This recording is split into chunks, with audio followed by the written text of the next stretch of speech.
Olho parietal ou terceiro olho, um dos recursos que perdemos há quase 250 milhões de anos.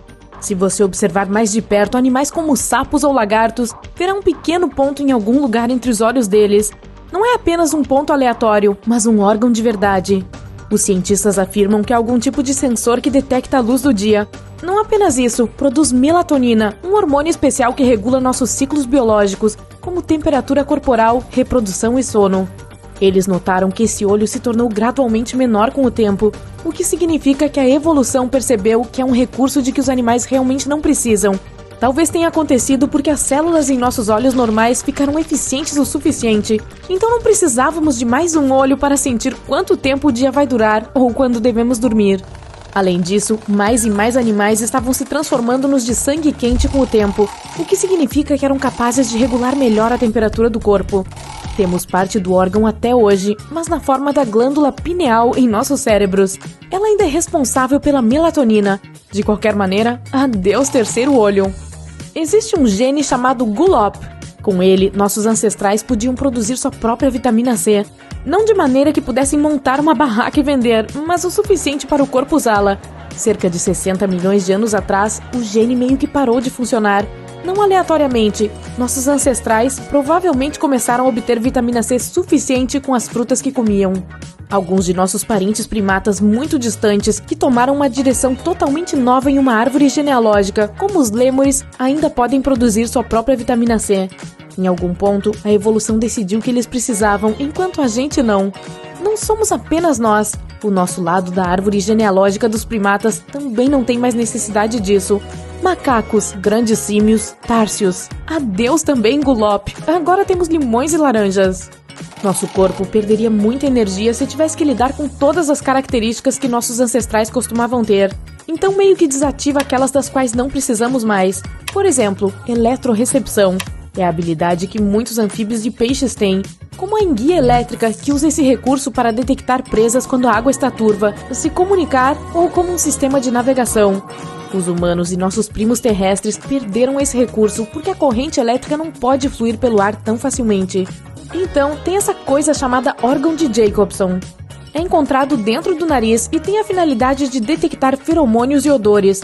Uma cobra sacode a língua, gatos e cavalos fazem aquelas caras estranhas. Todos usam o órgão de Jacobson. Nós também temos, mas ele não funciona. Não envia e nem recebe sinais do nosso cérebro, e os cientistas acreditam que perdemos a capacidade de usá-lo há mais de 20 milhões de anos. À medida que os hábitos humanos e o modo de vida mudaram com o tempo, precisamos de cérebros maiores. Os pesquisadores têm restos de crânios de nossos ancestrais de diferentes períodos, então perceberam que nosso cérebro ficou muito maior nos últimos 3 milhões de anos. Precisávamos pensar em maneiras de lidar com as mudanças climáticas, grandes predadores nos perseguindo, encontrar alguma comida nova e boa.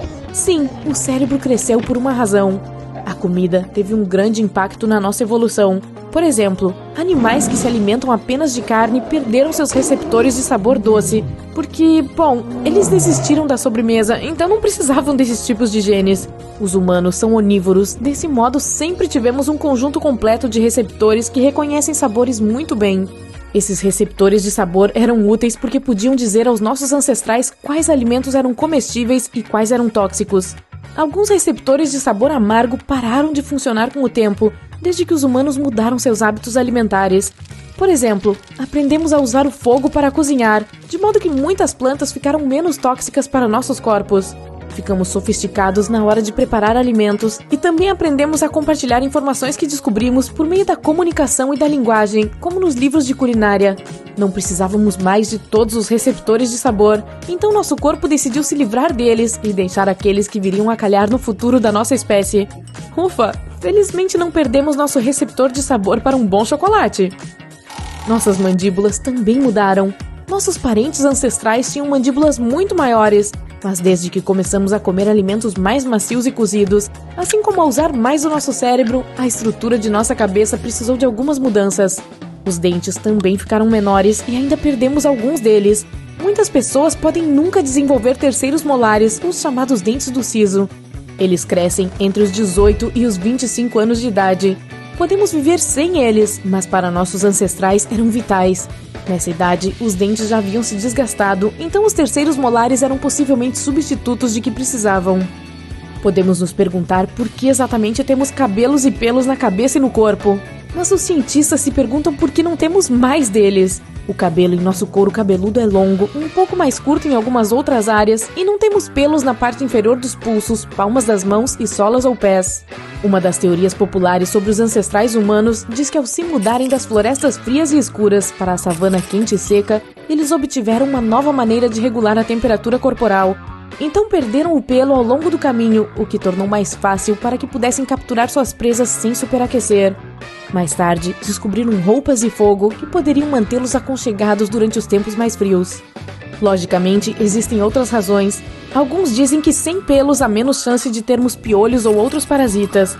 Outros pesquisadores acham que, durante as estações secas, os humanos tentavam capturar suas presas perto de lagos e águas rasas. O pelo não é um isolante tão bom na água, então o perdemos e, em vez disso, adquirimos uma camada de gordura. 85% das pessoas não conseguem mexer as orelhas. Há um músculo que circunda nosso ouvido externo, e os cientistas acreditam que isso costumava permitir que nossos ancestrais primatas movessem suas orelhas em qualquer direção que desejassem. Isso os ajudava a determinar de onde vinha o som. Depois que começaram a viver em grupos, eles não precisavam confiar totalmente em si mesmos, então perderam esse recurso. Os grandes símios podem usar os pés tão bem quanto as mãos, graças ao músculo plantar dos pés. Com isso, esses animais podem agarrar e fazer o que quiserem com os objetos que estão segurando. Nós também temos esse músculo, mas é subdesenvolvido e bastante inútil. 9% dos humanos nascem sem ele agora. Soluços são um dos restos evolutivos que os humanos podem ter obtido de seus ancestrais que viviam na água. Os peixes empurram a água pelas guelras, enquanto os anfíbios engolem ar. Isso é algo que os mamíferos não fazem, então esse reflexo pode causar espasmos em nosso diafragma, o que no final leva a soluços. Quando estamos com raiva, nossos lábios podem se contorcer. Essa também é uma característica que costumava ser importante para a nossa espécie. Quando queriam assustar os predadores ou o perigo potencial, nossos ancestrais exibiam os dentes, da mesma forma que os ursos, os lobos e os chimpanzés o fazem. A contração dos lábios é o primeiro passo nessa direção. Muitas pessoas desejam subir para uma posição mais elevada ou sentem necessidade de erguer os pés quando estão ansiosas ou com medo. Os biólogos evolucionistas acreditam que é porque muitos dos primeiros mamíferos terrestres costumavam subir em árvores quando sentiam uma ameaça chegando. Arrepios são algo que temos, mas em comparação com os velhos tempos, eles são inúteis agora. Quando criaturas peludas sentiam frio, um reflexo contraía os pequenos músculos que formam a base dos folículos capilares. Dessa forma, o casaco ficava de pé e prendia mais ar, fazendo com que ficassem aquecidas. Hoje, é apenas um lembrete de que você precisa de uma jaqueta ou aquela sensação agradável que tem ao ouvir sua música favorita no rádio. Todas as criaturas vivas podem traçar sua ancestralidade até uma simples bactéria de milhões de anos atrás. O DNA é aquela coisa especial que contém todas as informações de que nossas células precisam saber. Todos começamos como uma célula, que então cresce em trilhões delas até que nosso corpo seja formado. O DNA controla completamente nosso crescimento, cor dos olhos, altura e muitos outros traços. Não são apenas humanos, até as cobras têm ossos do quadril que dizem que costumavam ter 4 pernas, assim como seus primos queridos, os lagartos. Os golfinhos e as baleias possuem alguns pequenos ossos em seus corpos que mostram que eles costumavam ter patas traseiras. Sim, restos fósseis dizem que esses mamíferos marinhos já tiveram 4 patas e andaram na Terra. Para ser precisa, cerca de 50 milhões de anos atrás. A evolução não segue uma linha reta de espécie para espécie. É mais como uma árvore enorme com muitos galhos, onde alguns levam a novos ramos, um traço aqui, um traço ali, alguns a mais, outros deixados de lado e, bam! Algumas espécies completamente novas surgem. Por exemplo, pássaros. Quem teria pensado que evoluíram dos dinossauros? Eles até perderam os dentes ao longo do caminho. E sim, ambos parecem vir dos répteis. E aqueles nuts ali fazem parte da minha árvore genealógica.